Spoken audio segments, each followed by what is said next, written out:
This truck has a stock small block 350 with a big old Holley double pumper. This Holley is just too much for this engine. Plus, I can't get it to take fuel. I know what this truck needs. This truck needs a Quadrajet. A friend of mine gave me this Quadrajet. It came out of a motorhome that had a 454 in it, and he just wanted the engine, so he gave me this carb. I did a little research in the service manual and this Quadrajet carburetor manual I have, and I've identified the carburetor. On this Quadrajet, the ID numbers are found right here. This is the driver's side. This is a 1708 4502. It also has these numbers here, which are 1404 HNX. So 1708 4502, the 1 means after 1975, the 7 means Rochester, the 8 means the 80s decade, the 4 is 1984, 5 is California standards, 0 is Chevrolet, and 2 is automatic transmission. So that's going to make this perfect for that engine. 1404 is the Julian calendar. So that means this carburetor was built on the 140th day of 1984. And I don't know what the HNX stands for. This carburetor also came with the original mounting bolts and accelerator spring. And it also has the mounting bracket for the accelerator cable. I'm not sure if I'll be able to use this, but I have it if I need it. See if I can knock this fuel inlet tubing off of here.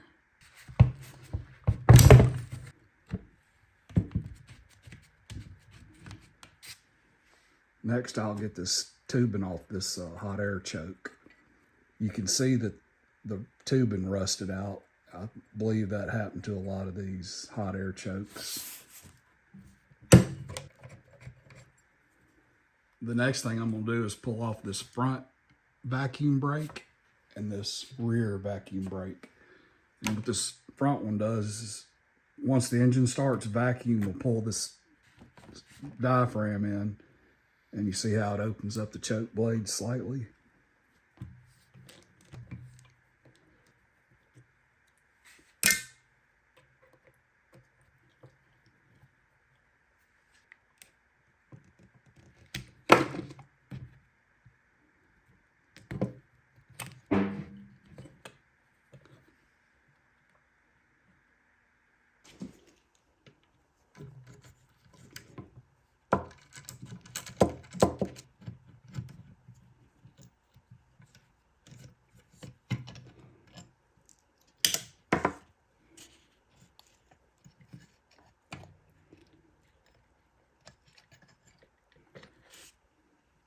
Next, I'll take this choke off. Now, normally these chokes are riveted, so I don't know if somebody's took the rivets out and put screws in it, or maybe that's the way it was because it wasn't on a car, it came on a motorhome.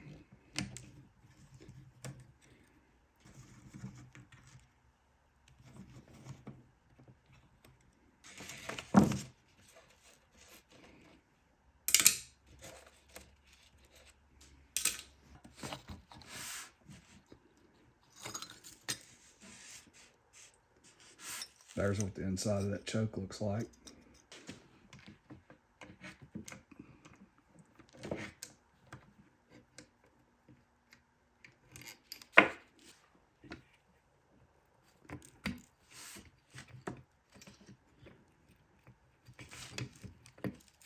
There's a little seal right here.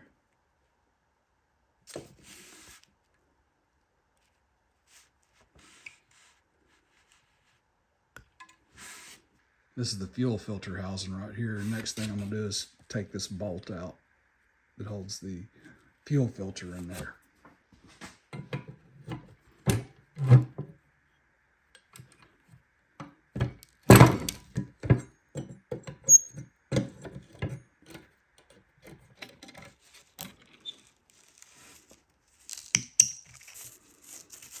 Fuel filter don't look too bad. There's also a spring in there. This vacuum line here goes to the rear vacuum brake. I'm going to replace all these with new vacuum lines.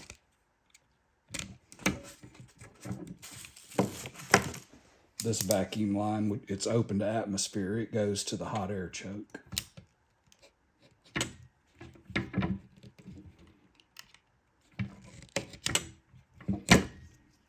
Okay, the next thing I'm going to do is disconnect this choke lever.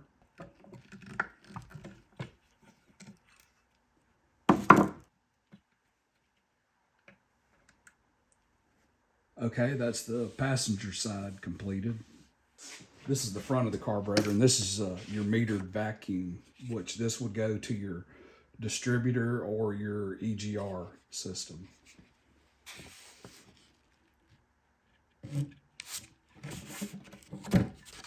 Okay, this is the passenger side of the carburetor. The next thing I'm going to take off is this bracket for the idle speed solenoid. And what that solenoid does is whenever your air conditioner kicks on, it'll push the throttles a little bit and give it a little more idle. And also I've noticed taking this carburetor apart, these fasteners are not very tight at all.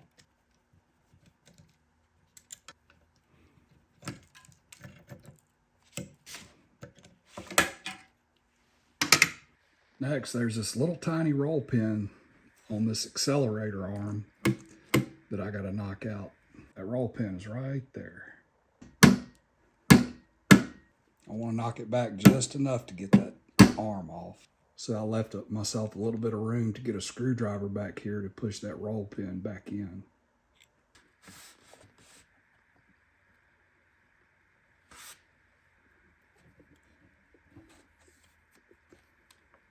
Now I can take the air horn off.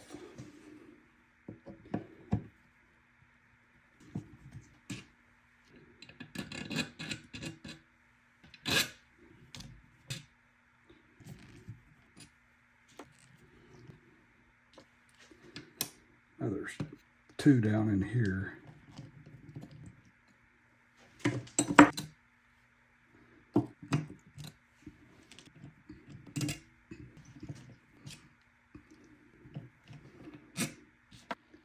So most of the screws are the same length except the back two and the two that go under the choke flap. Okay, let's see if we can get this air horn off of here.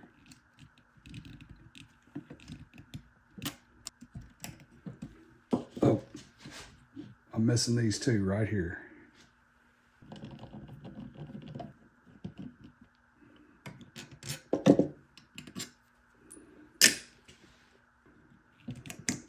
Oh yeah, there she goes.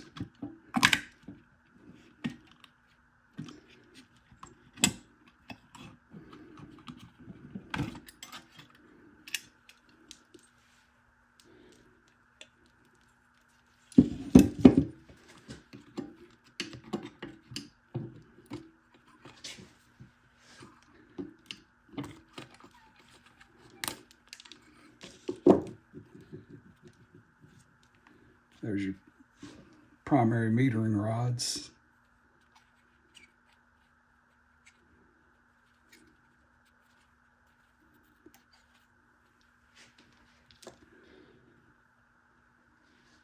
Accelerator pump. Accelerator pump spring. I don't know what that piece is called.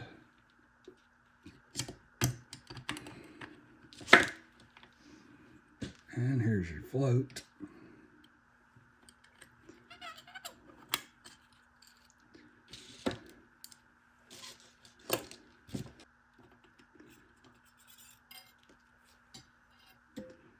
So here's your primary jets. There's one here and one right here. Oh, good, that wasn't tight.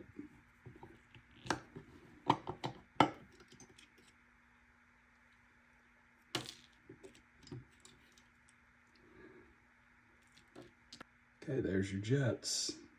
This is your seat for your float. I'll get it next.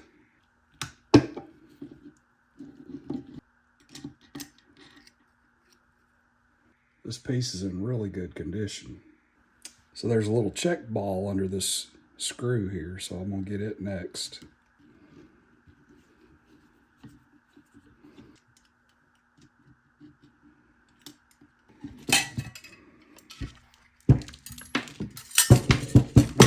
There's the little check ball right there.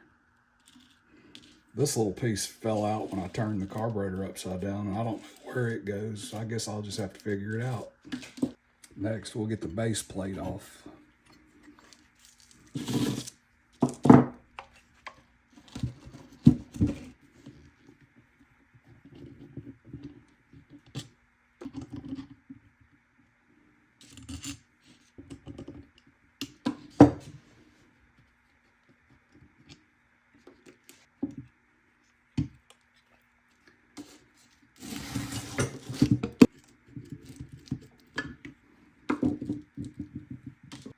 Usually these idle mixture screws are sealed with some type of solder or something at the factory, and that's been removed so you can adjust the idle mixture. There's your idle mixture screws right there and right there. Next, I'll take these secondary metering rods out, and that is like a T8 or a T5, and I don't have that, so I'm gonna try to get it out with a pair of pliers. Yeah, there it is. It's not tight.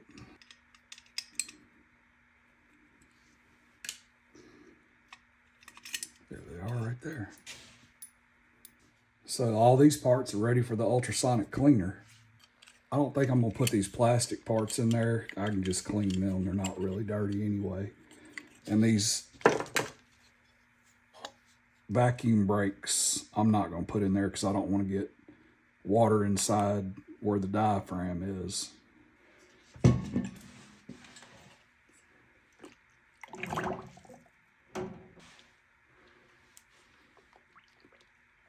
I think I'm just going to do these two parts, and then I'll do the air horn and the small parts.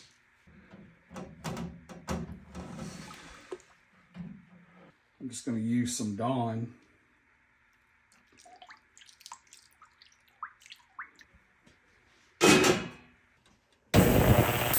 While them parts are cooking, I'll show you this kit I got.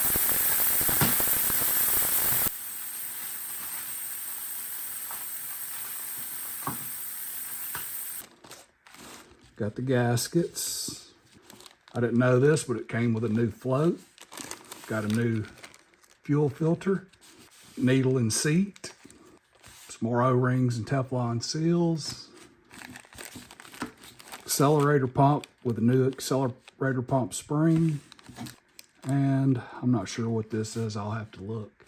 Now, these Quadrajets were tuned for the vehicle that they came in. Now, I don't know about a motorhome. This carburetor came from a motorhome with a 454 in it. My friend wanted the engine, but he just gave me the carburetor.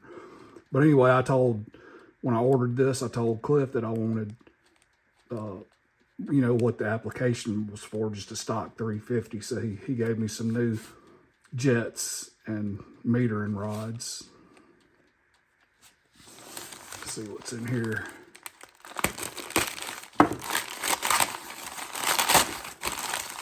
Okay, yeah, this is an electric choke kit. That's a hot air choke carb, but you can make it an electric choke. So here's the electric choke part. Got some instructions, some screws. So anyway, I'm not sure. I've got a manifold. I bought a manifold that has the hot air choke, where you can fit a hot air choke on it. I've also bought another manifold that doesn't have the hot air choke. And the manifold that's on the truck now is set up for what they call a divorced choke. So I'm gonna try to get the hot air choke working first, and if I can't, then I'll go with this electric choke. I've done a couple 30-minute sessions, so we'll we'll check them out, see how clean they are. I'm gonna go on and drain this fluid, and we'll put clean fluid in for the next round of parts.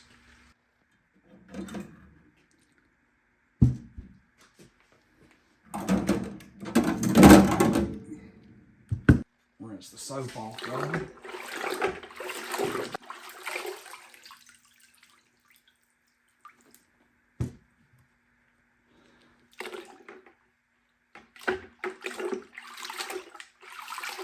These parts look like they turned out pretty good. I may have to clean up this gasket surface with a little Scotch-Brite. So I've got some little brushes here that I'll make sure all the passages are clean. All right, I got the rest of the parts in there.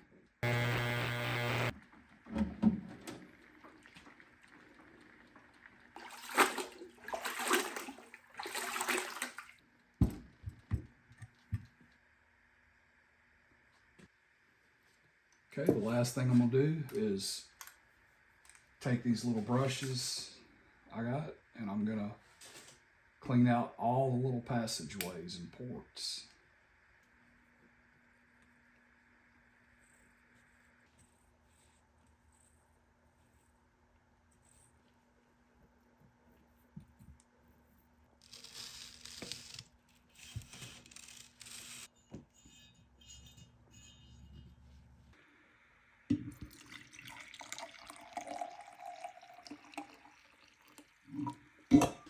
Okay, the first thing I'm gonna do is put this section onto the base plate.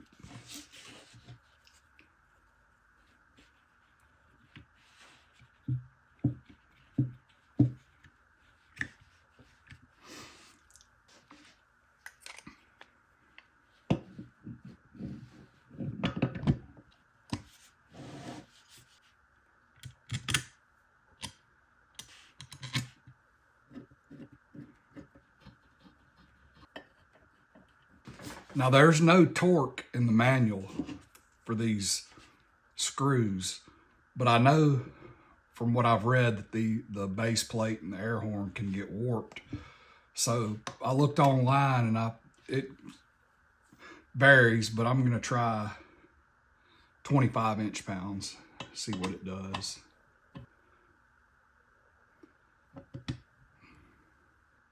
$25. The next thing I want to do is install this hot air choke. There's that part that fell out. I didn't know what it went to, but now I know it's the lever for the choke inside the carburetor. I just think it'll be better to connect it now, because I have to flip the carburetor over on its side, and I don't want parts falling out. There's a little seal. If this seal wasn't here, it would leak vacuum. This is the secondary throttle lockout lever.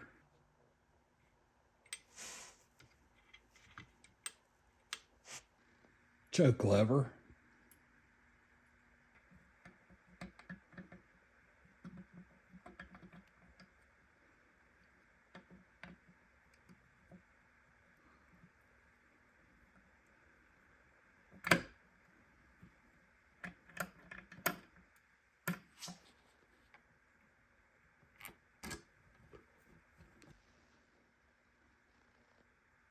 Here's how that lockout lever works.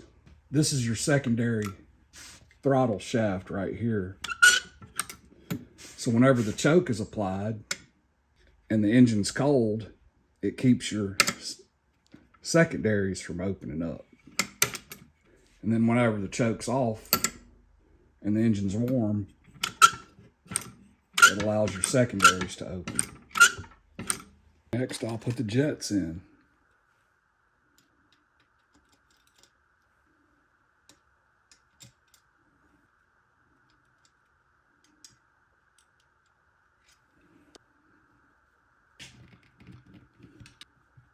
Just snugging them up a little bit. Now I'm going to install the new float needle seat. There's a gasket that goes on this seat.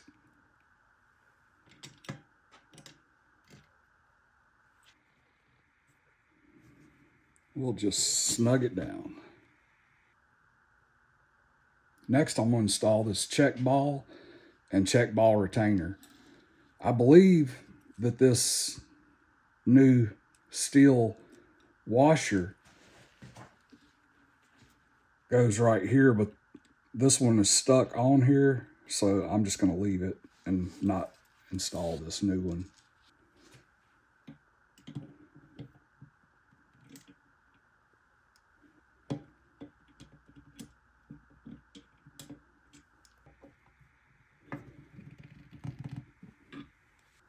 This is just a block off for the newer electronic type Quadrajets. Next, I'll set the float height and install the float. I'm going to put the needle in there.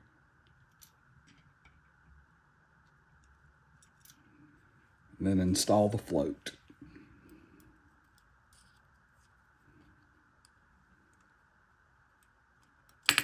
The service manual specifications say to set the float for the 1708-4502 to 9.5 millimeters or 12/32 of an inch. All right, I got my little depth gauge set to 9.5 millimeters, but we'll see what the float's set at right now. If I push it down, it's set at about 2 or 3 millimeters. So what I can do is just bend the float right here.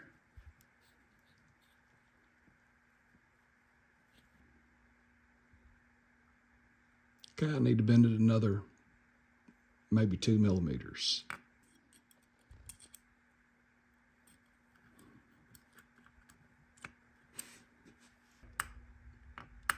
Okay, that's perfect. Now I need to put the little clip on the needle.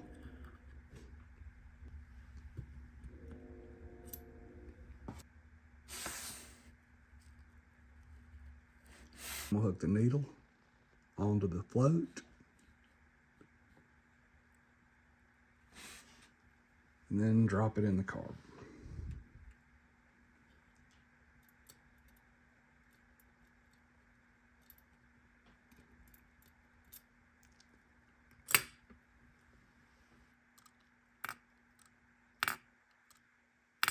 This cover can go next. Next, I'm going to install the primary metering rods on the power valve piston.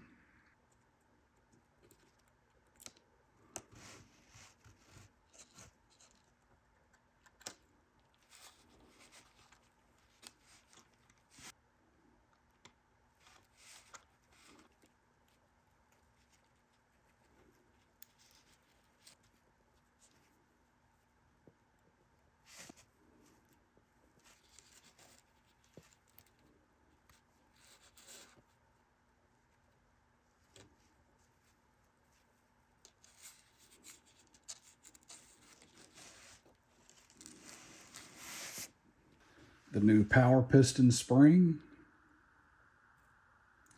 and power piston assembly.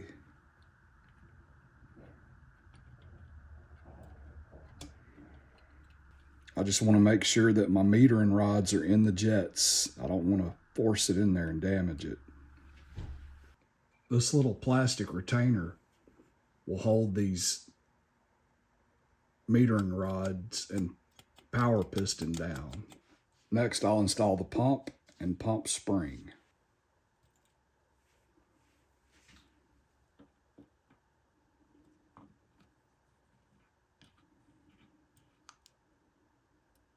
Next, I'm going to install the gasket and the air horn.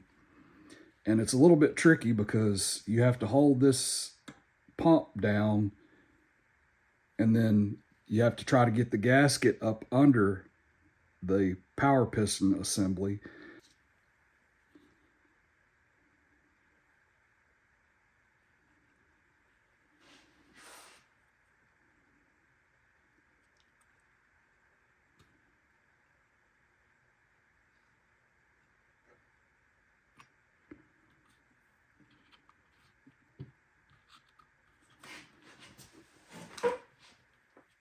All right, that didn't work. So what I did, I took the pump out And then I put the power piston inside the gasket, and I'm going to try it like this.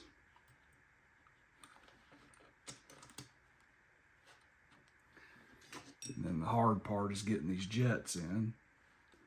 Okay, so I got the gasket on, and I got the power piston assembly and the metering rods in the jets. I've got this choke rod inside the gasket. All right, this next step is going to be difficult. I got to try to get the pump in under the gasket without it pushing these metering rods out of the jets. And then I'm going to try to put the cap on at the same time.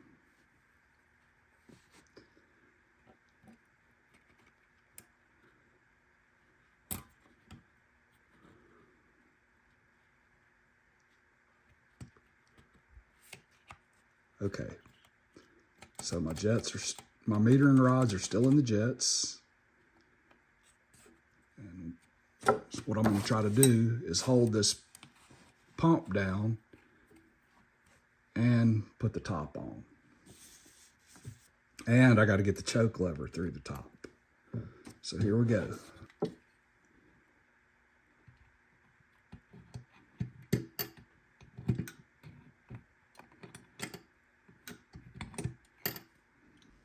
Okay, I couldn't get the choke lever through also, but I am able to connect it in here. So let me try to install this top without it.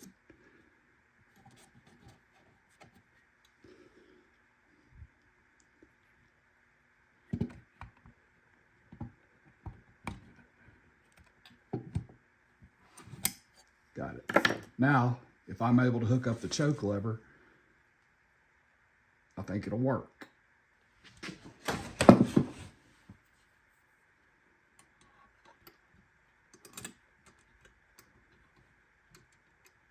Okay. Now I'll reinstall all the screws.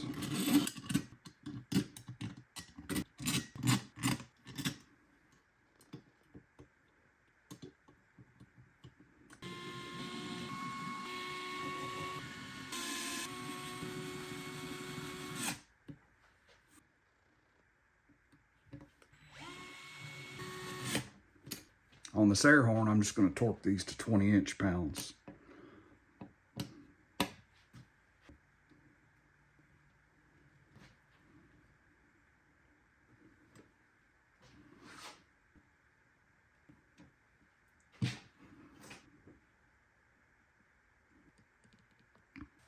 I have this old junk Quadrajet carburetor, and I noticed that it has a little baffle here, and mine doesn't have one.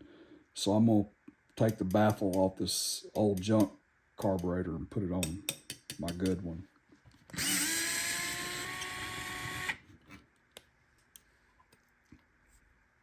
This old junk carburetor also has the tubing fittings that I'm going to need for my power brakes. And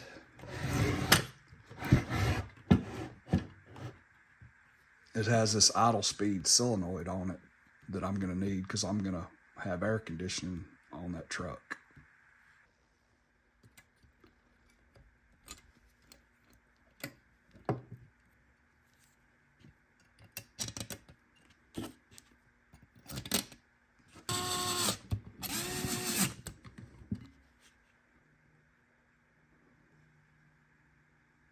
All right, so I'll hook up this choke lever.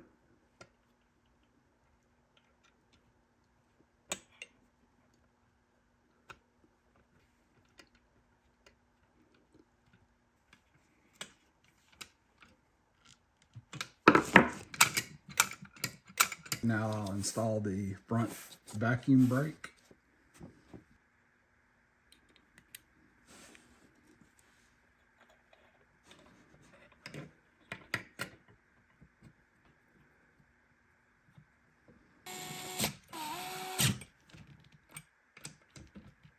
Next, I'll install the rear vacuum brake.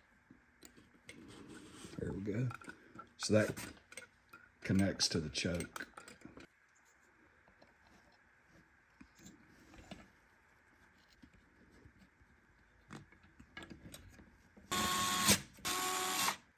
install this hot air choke next, and hopefully I can find all the parts I need to get it working. If not, I'll just go with the electric choke.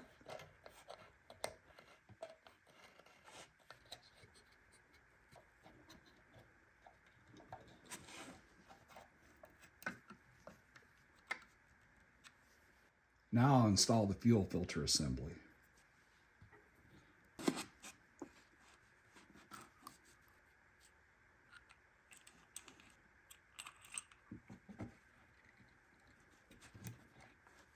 Just put a little drop of oil on these threads.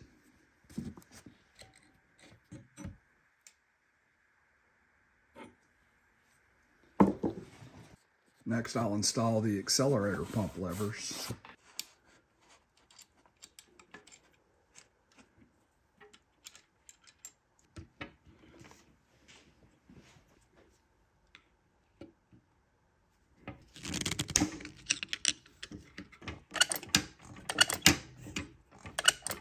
Now I'll install the idle control solenoid bracket. The one off that junk carburetor is not going to work, so I'll have to find the correct one for this one. Last thing I need to do is install the secondary metering rods.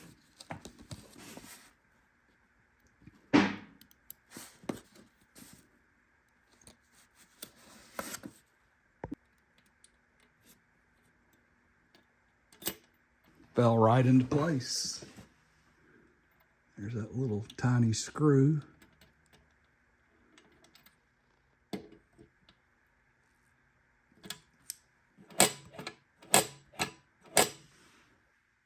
Now that the carburetor's reassembled, there's a couple of bench tests we can do to make sure that the linkages are hooked up correctly.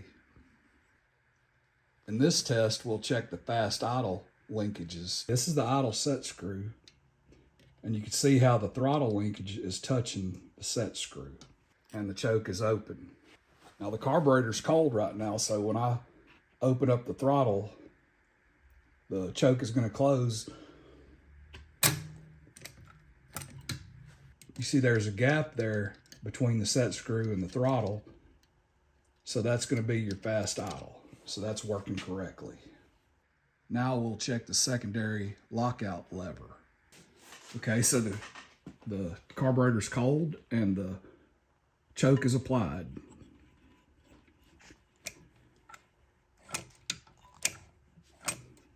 You see this doesn't allow the secondaries to open up. Okay, I'm gonna release the choke. And now your secondary throttles are opening up. Your carburetor's cold and your choke is applied, and you just started your engine. So now the primary vacuum brake, you can see how it opens up the blades just a little bit to let some more air in after the vehicle starts. Now we'll test the secondary vacuum brake. You see how it opened the choke flap a little bit? It didn't open it as much as the primary.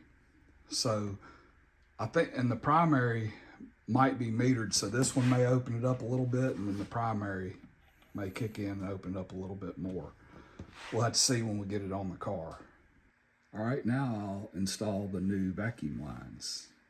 And I'm gonna plug off the open vacuum lines to keep trash from getting in them. All right, this is the front vacuum brake.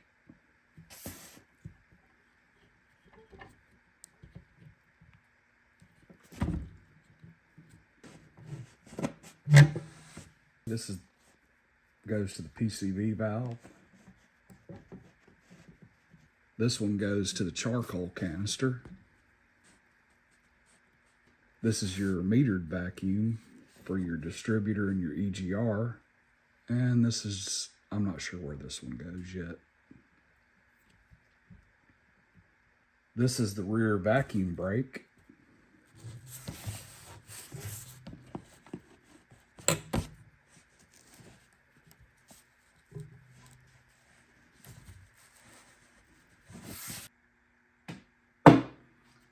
Well, that's about as far as I can go with this carburetor right now. The next thing we'll do is we'll put it in the truck and see if she runs.